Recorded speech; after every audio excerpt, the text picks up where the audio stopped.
Salamat naman at pinagbigyan mo ang imbita namin, Mr. Andrade, walang dahilan para ako ay tumanggi.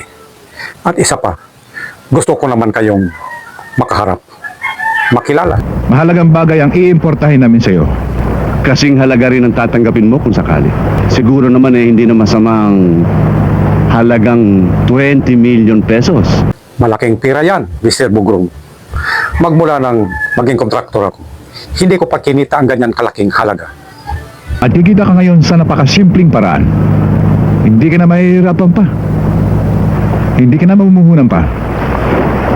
Tataasan mo lang ang bidding Mr. Andrade, At mapapasayo ang 20 million pesos. sa madaling salita, binibili niyo ako, hindi ikaw Mr. Andrade. ang proyekto. At kung hindi ako pumayag, Papayag ka, Mr. Mr. Andrade, Magandang alok namin sa'yo. alam ba ninyo kung anong klaseng project ang pinagbibiding natin? Alam namin, isang pampublikong ospital na nagkakahalaga ng 300 milyong piso. Ospital na walang pera mahihirap. Mahirap nga, pero patuloy pa rin nagbabayad ng buwes para paswelduhin ang mga tao ng gobyerno. Maging ito ay buhaya, dinosaur, anaconda o lawing mapanila.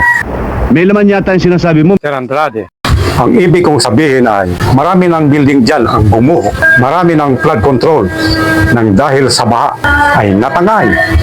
Alam mo, Mr. Bugrong, ang bakal na ginamit, imbes na ganito, ganito na lang kalaki. Kaya madaling gumuho. At sa simento naman, ang isang sako ay isang dump truck na buhangin ang hinalo. At sino ang nagpapasan? Ang mga mahihirap na sinasabi ninyo. Kami bang pinagbibintangan mo? Mr. Andrade, Mr. Pacondo, marami ng bugok sa pamahalaan. Huwag na nating dagdagan. Malansang bunganga mo, Mr. Andrade, baka nakakalimutan mong narito ka sa pugad ko.